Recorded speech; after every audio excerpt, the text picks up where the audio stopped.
What's going on, y'all? Willie PK Gaming.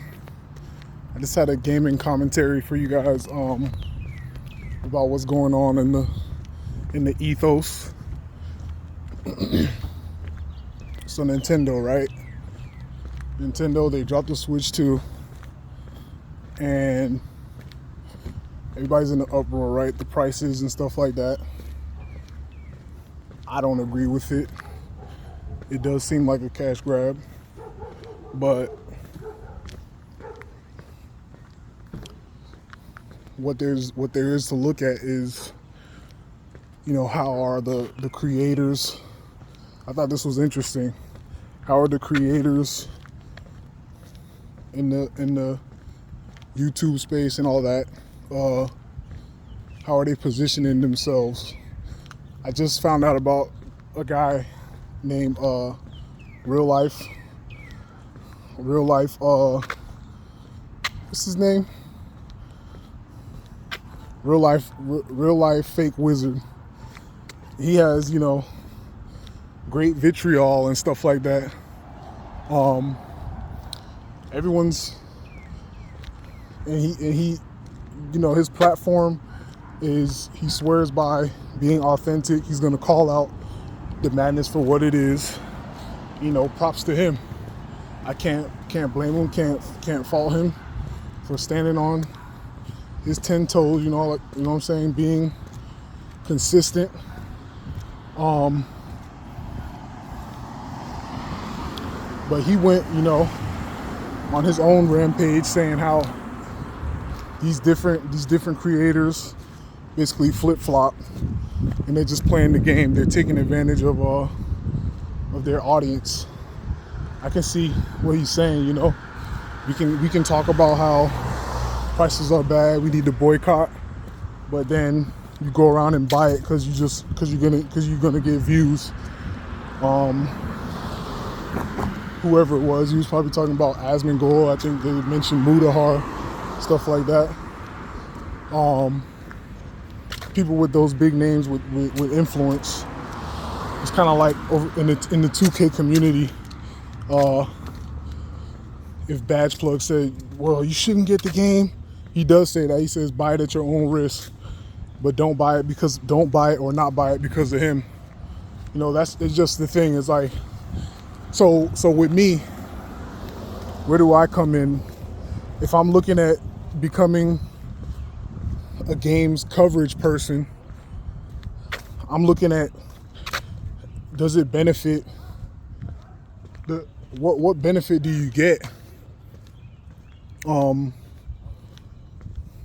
how you position yourself? Like, are we just going to position ourselves as just being against everything, against this, against that? And I don't claim that Real Life Wizard is just against everything. He's not just a rage baiter.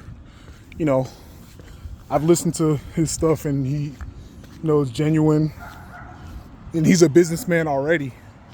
So this is just genuine from one businessman and consumer aficionado to the next consumer. He's genuinely trying to make sure that the industry represents the consumers.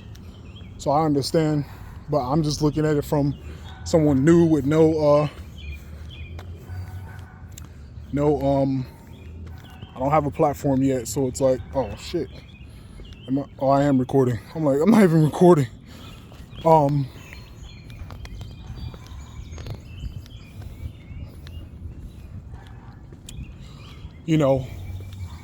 He just on his last live stream was saying about how he was getting basically death threats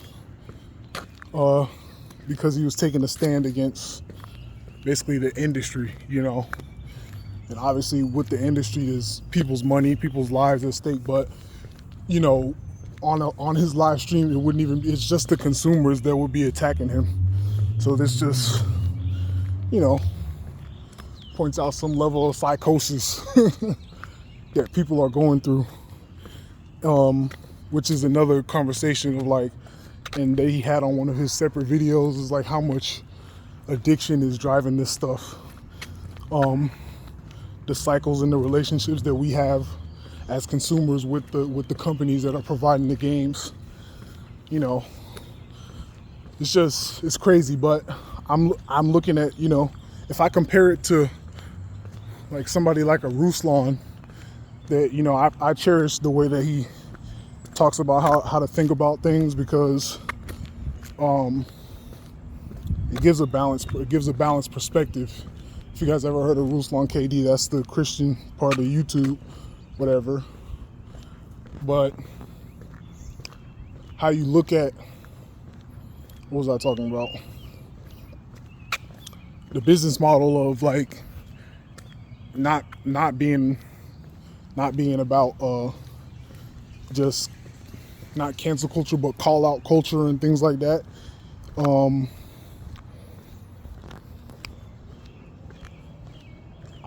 I wouldn't choose to be like that off the bat, is all I'm saying.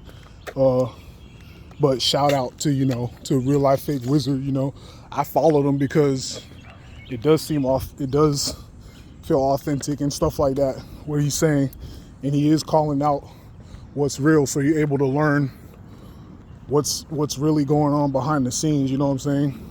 Not just falling for graphics, as I have done, and not just falling for loyalty of the franchise, but really seeing what's going on behind the scenes in the game industry. So I appreciate him for that. But and then, you know, even the ones that the people that he was calling out, like perhaps Asmongold, whatever, or Mudahar, like, did they position themselves as, well, oh, we're not gonna, you know, we're gonna be the ones that take a stand against said industry, or, you know, Nintendo or whatever? Because if not, then, you know, I mean, we're all playing the game. And I think that's like, to his point, he's saying don't advocate as being someone that's upstanding, I guess, or trying to be an influencer to lead people out of this bad relationship with the industry.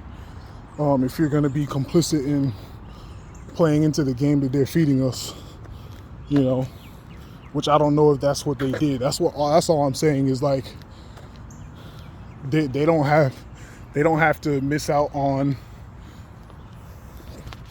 feeding their family, whatever, because people don't agree with the Switch 2 or whatever. Like, you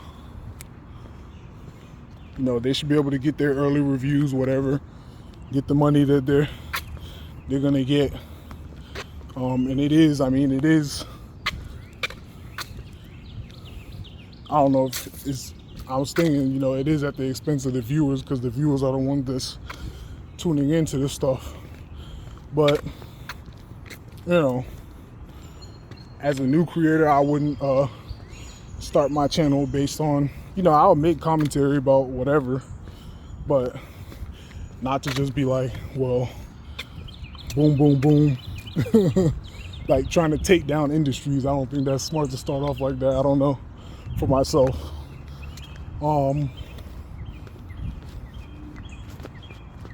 And with that, there was another, you know, poetic takedown type of a video from the girl that I saw also that was featured on Asmongold. I think she goes by the background NPC. She had more of a poetic video essay about how, you know, her relationship with Nintendo is not the same anymore. You know, for me, Nintendo was never really a big thing. Whenever I found out about the Xbox, that's when I've been on Team Xbox. You can call me weird or whatever. But even with that, like I'm saying, we all have to learn what's really going on. That I understand I'm learning more about the experience that I've been getting through Xbox. and learning whether or not I can justify whatever purchase they're trying to get me to make. You know, graphics, stuff like that. I fell for that, I'm not gonna lie.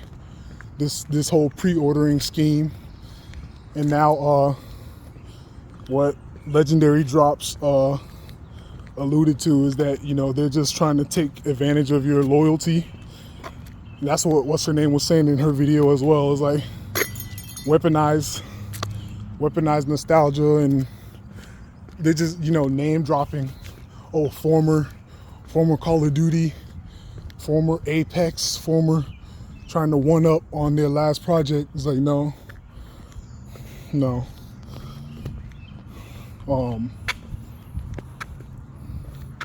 So yeah, what's the point of this? The point of this conversation is just that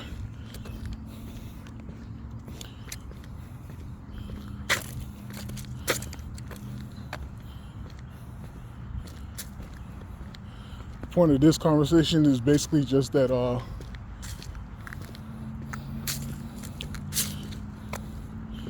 like what you like, but also understand what you're getting into, what's really behind the forces that these companies are making decisions by. Because consumerism is never in the consumer's benefit, I don't think. They just continue to amass, and the company keeps leeching off of them. So let's not be defeated by our hobbies. But anyway, Willie PK Gaming, this is just a little thought. And I know it was all over the place, but if you stay with me, I appreciate you. Glad to see you in the comments. Like and subscribe.